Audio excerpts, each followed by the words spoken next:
welcome. Today's first speaker is Cumrun Vafa from Harvard University. He's going to tell us about topological Chern-Simons matter theories. Thank you. Thanks for the invitation to this memorial conference in honor of Xu Chang, Zhang.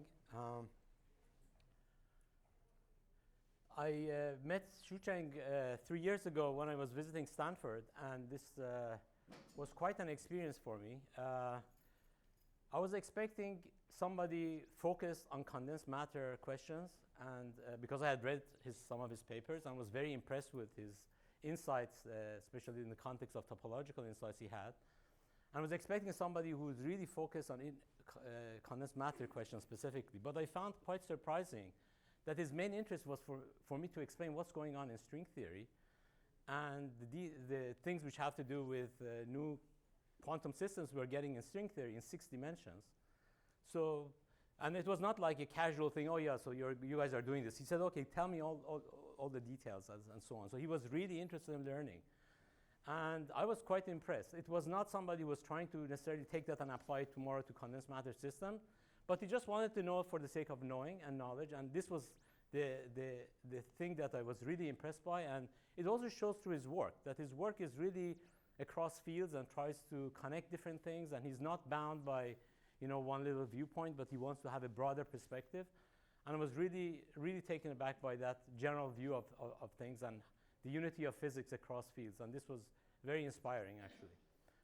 So I had the pleasure of talking with him then, and that started a collaboration with him, which is basically summarized in the paper we wrote.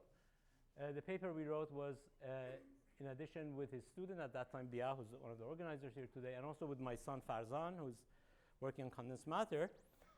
This paper is very special to me for a number of reasons, other than the fact that it was a result of this collaboration with Xu Chang. It is trying to connect aspects of string theory, namely topological aspects of string theory, to concrete questions in condensed matter system, and in particular, viewing the phase space, 6-dimensional phase space of a 3-dimensional particle, or in this case, the Brillouin zone together with the lattice space, as related to a 6-dimensional Calabi-Yau. So this picture that you can actually map a concrete 3-dimensional phase space and view it as a Calabi-Yau was part of this description and fit with many of these ideas that were already in many of Xu Chang's papers. And it's also special because also my son is involved with this, and it's the only paper I've written with my son in it. And it's special for another reason yet, because my son is a good friend of Brian, which is Xu Chang's son. And they were classmates at Harvard, so it's special for different reasons, and I'm so happy to be here today. So the thing I'm going to talk about today was kind of not unrelated to the work that we did together. That work was related to the study of viewing the Brillouin zone and studying the gauge fields, the Berry's connection as a dynamical gauge field in Brillouin zone. And the gapless nodal lines play the role of Wilson loop observables in the Brillouin zone. So this kind of setup where we're trying to make dynamical Wilson loops in a Brillouin zone. And it was related to Witten's topological string theory, where the way Chern-Simons is realized on a 3-dimensional defect. So that was part of the link that we developed in that paper. My talk is based on another work which is related to the connection between topological Chern-Simons and matter theories. Again, relates to topological string theory. It's the work we did with this group, with Mina Ganagic, Kevin Canstello, and Jake McNamara. So let me just briefly review some basic aspects of topological theories and relation to Chern-Simons theory as an example of it. So the deep infrared limit of quantum field theories, when gapped, is not necessarily trivial. It could have topological order. And this aspect of it is beautifully exemplified by Chern-Simons theory, as was realized in Witten's description of it. And in that context, the theory becomes massive, gapped, but nevertheless, there are interesting observables which are topological. And this has concrete, as is well known, concrete application in condensed matter setup, where one talks about the fractional quantum Hall effect. So one writes down, for example, a Lagrangian involving Chern-Simons gauge field as part of the description of the fractional quantum Hall effect. And the anyons describing in the fractional quantum Hall effect system play the role of the Wilson loop observables in the Chern-Simons theory. So you think about the space as two-dimension with time, and we have these objects which play the role of some observables in that theory.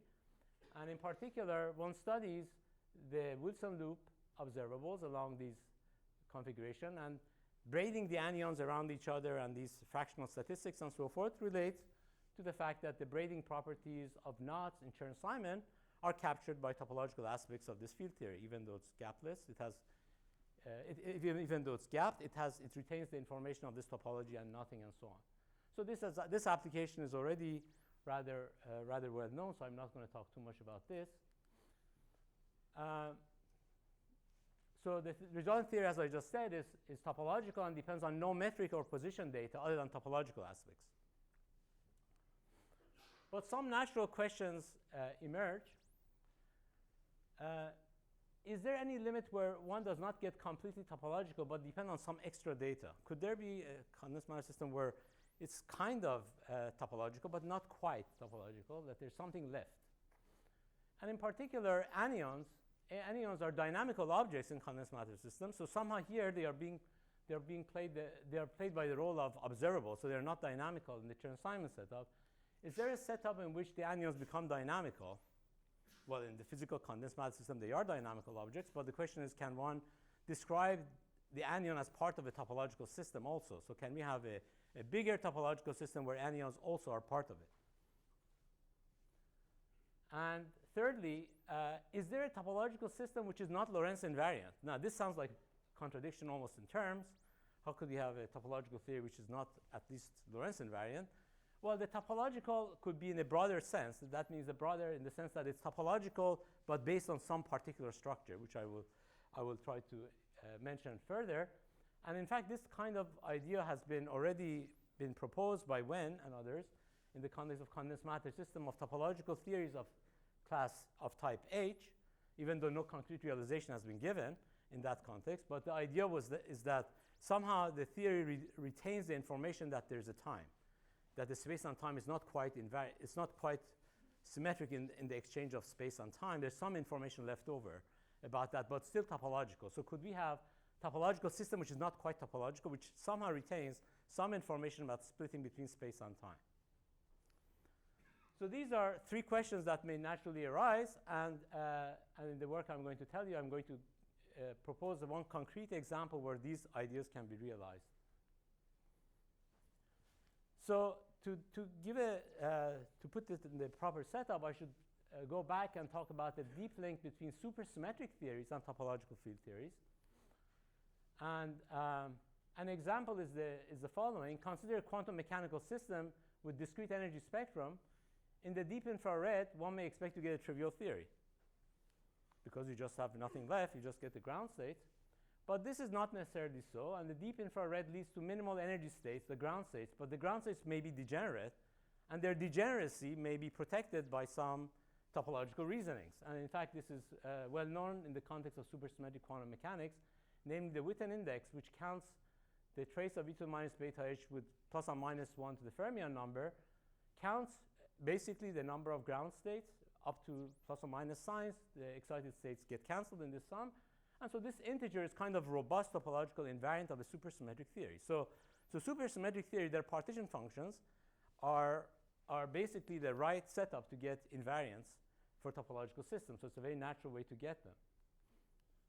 And then there are some example of this. In particular, let's consider the supersymmetric sigma model with n equal to 2 supersymmetry. So this corresponds, I'm taking Euclid periodic time, S1, mapped to a manifold. So you take a partition function, the path integral for this theory, which is integrated over the bosons and fermions with some action. And this partition function, if you compute, gives you the Euler characteristic of the manifolds, which is a topological invariant of the M, does not depend on the metric data. So again, some topological aspect of M is captured by a supersymmetric quantum theory, and which naively could have depended on the size of S1.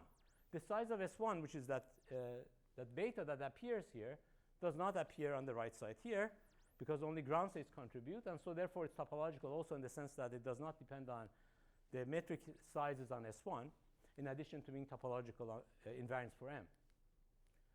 So you compute this, and the partition function, of course, you do the usual path integral, but the nice thing is that it actually reduces to a much simpler integral, not an infinite dimensional integral, but a finite dimensional integral, which is basically the integral of the Euler density over the manifold. So this shows that sometimes these topological supersymmetric theories which encode topological data can be reduced to some manageable computations like ordinary integrals, and this is an example. So this one sometimes is called localizes to the finite dimensional integral. This infinite dimensional integral becomes finite dimensional. So in the context of Chern-Simons theory, we are then led to ask, is there a supersymmetric theory whose partition function localizes to Chern-Simons theory partition function? Could Chern-Simons itself be the analog of that Euler density? So in other words, we want a partition function of some supersymmetric theory on a 3-manifold to give you the same answer which the topological theory would have given you on M3. Well, to do this, we had to put in the context of the supersymmetric quantum mechanics, we had the analog of this circle. We put a -1 to the fermion number, and that was crucial. If we did not put that, in other words, if you put the anti-periodic boundary condition for fermion, it would not have been topological. So here you have the natural question is, what is the analog of doing that for a general 3-manifold? What's the analog of this periodic boundary condition? And the answer turns out to be, at least one possible answer is the following. If you take n equal to 2 supersymmetric quantum field theories in 3 dimensions, there's a U1 symmetry, U1R symmetry, it's part of the supersymmetry which rotates these two supercharges, which allows you to twist the theory, which means that you can use the symmetry to reassign different spins to the particles by taking whatever used to have a spin in the original theory and adding half of the corresponding U1 charge. Once you do this, it turns out this plays exactly the same role as the other topological theories that we had seen. The theory becomes topological. So this is morally, this operation is morally the analog of the periodic boundary condition for the circle. Except we cannot do it for general 3-manifold. We cannot do it for a general 3-manifold because we need a particular U1 holonomy, but the 3-manifold does not have a U1 holonomy typically, has SO3 holonomy. So therefore, generally, we cannot do it. So for a general 3-manifold, this doesn't work. But for a manifold which has a splitting to a 2-dimensional U1 holonomy and a circle like this, it does work. So for a subset of manifolds where there's this splitting between 2 and 1, you can do this game. In fact, more general thing has been done by this group, where you need actually the following structure to even generalize beyond what I just said, namely, you take 3 manifolds which are locally have the following coordinate chart, a z coordinate and a time coordinate. And you define what's called a transverse holomorphic fibration structure to mean that the charts, when you go from one to the other, are holomorphic in terms of z's. So z prime as a holomorphic function of z, so you transform holomorphically, but the times can mix in any way they want.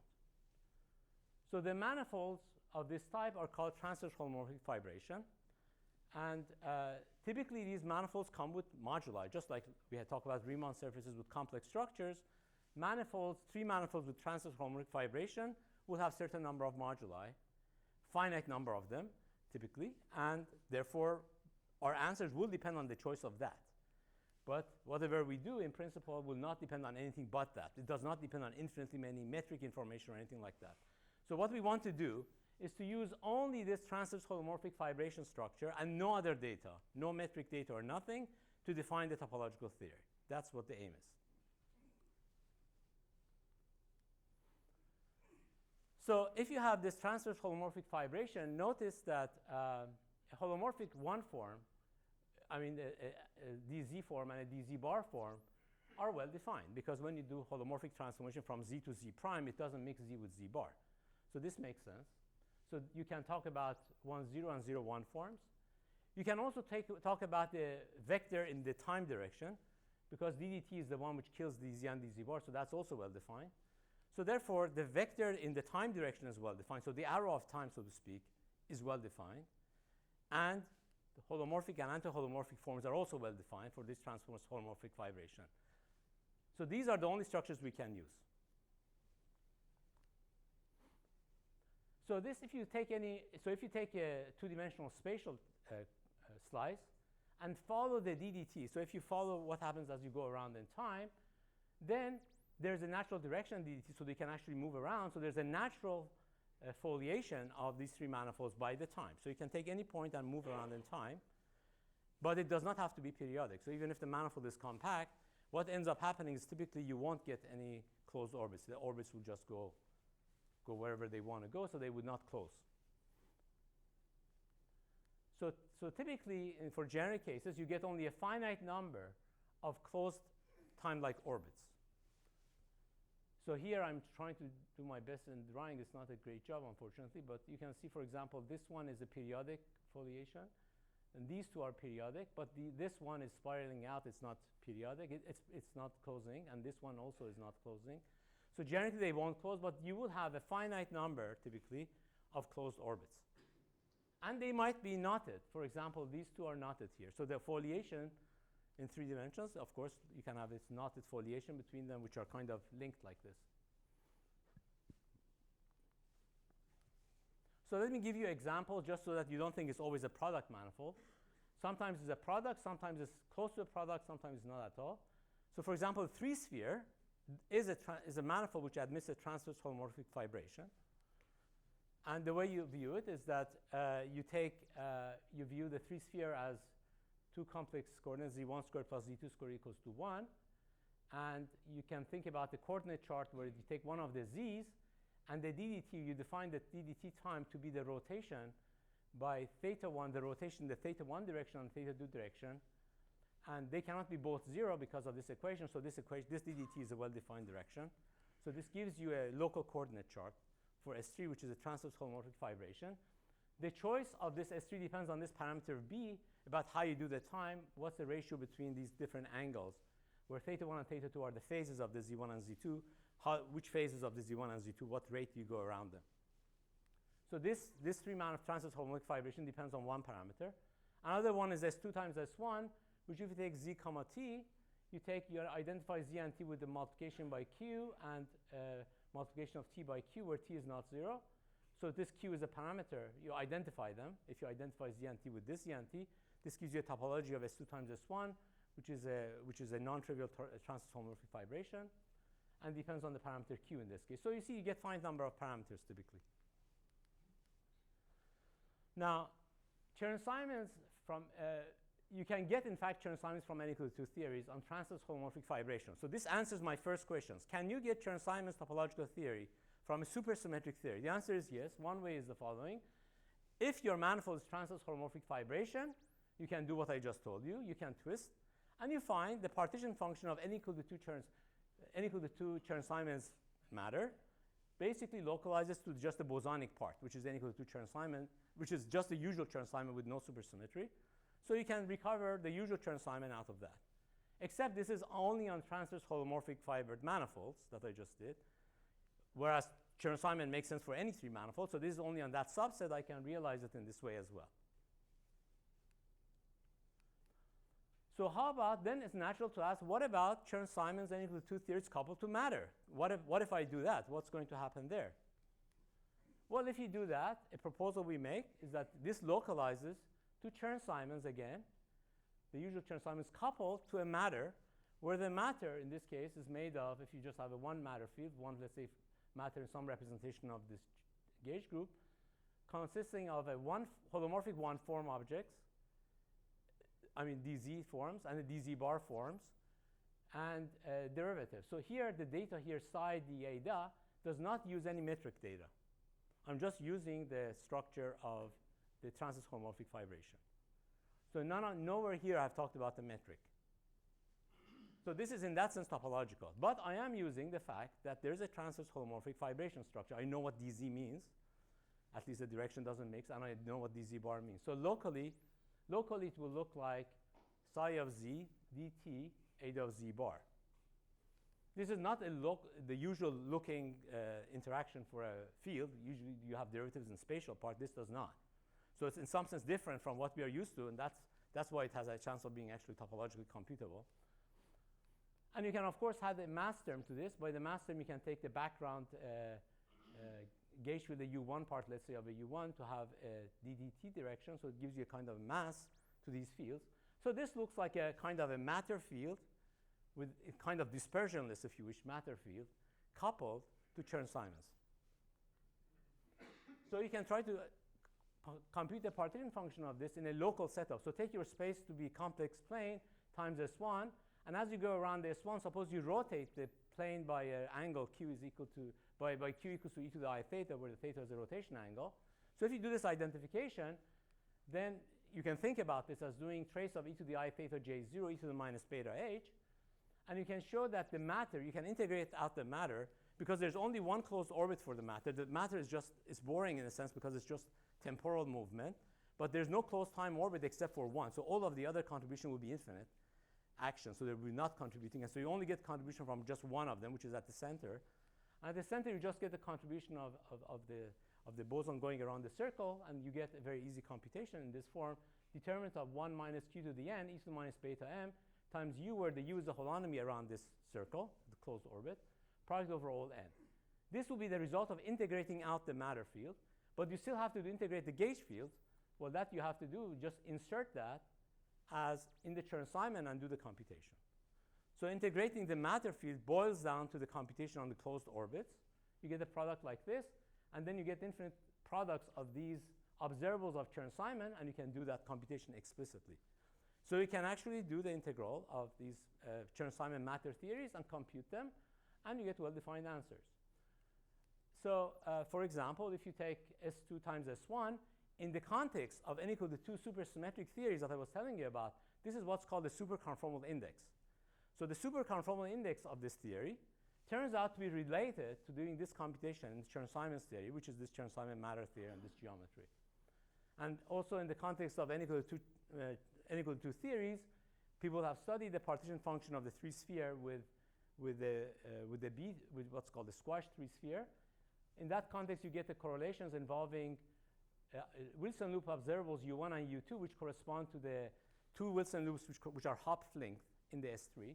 So these are not just the unknots, they are Hopf length, but you can do the computation of this with an infinite product over Chern-Simons with these parameters. So these can be computed, and they get related to double sign functions and so forth. So they are doable, and people have studied them.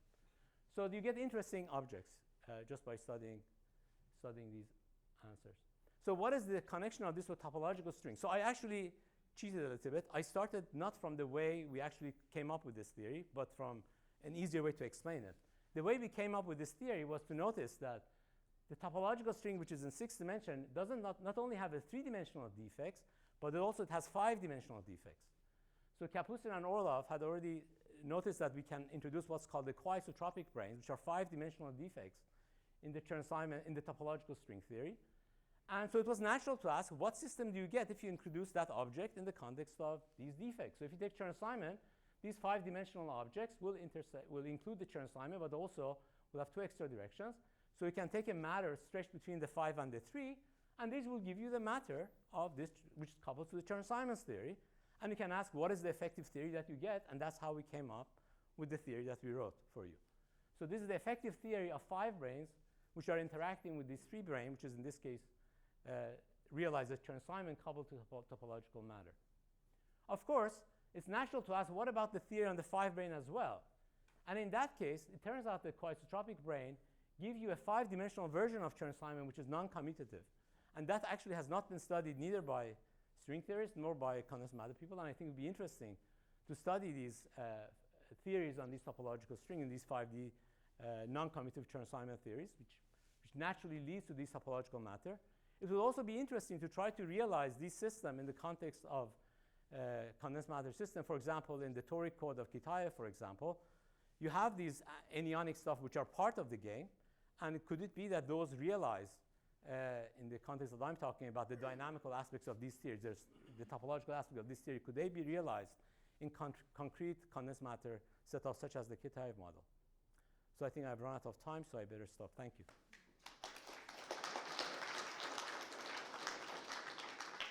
So thank you for the Thank you for the inspiring presentation. Any question?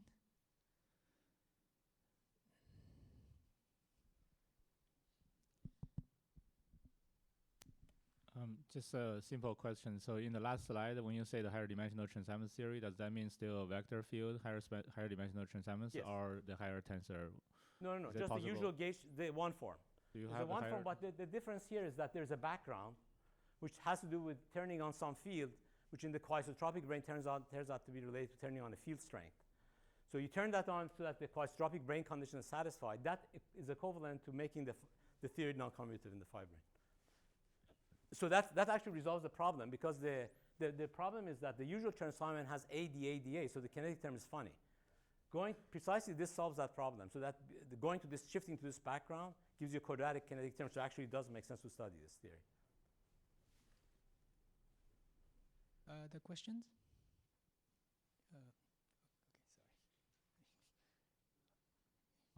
If the space-time manifold has a boundary, what does the holomorphic vibration condition say about the boundary?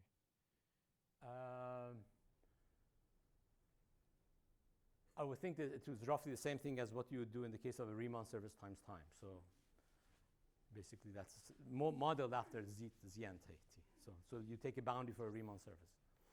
Of course, you can have boundaries in time as well. So I guess there are two different kinds of boundaries you can envision. Since the space and time are not symmetric in this setup, you could have time boundaries or space boundaries. Yeah, really pedestrian. This transfer, first of all, homomorphic vibration, how does it relate to the standard Galilei non-relativistic limit? It doesn't necessarily relate to it. Yeah, so it's completely different yeah, it way sounds of... this is motivated purely from topological string perspective, if you wish. Yeah. And I don't have a direct physics connection. Yeah, right. So there's no limit you can take. Not that I know. Yeah. Another question?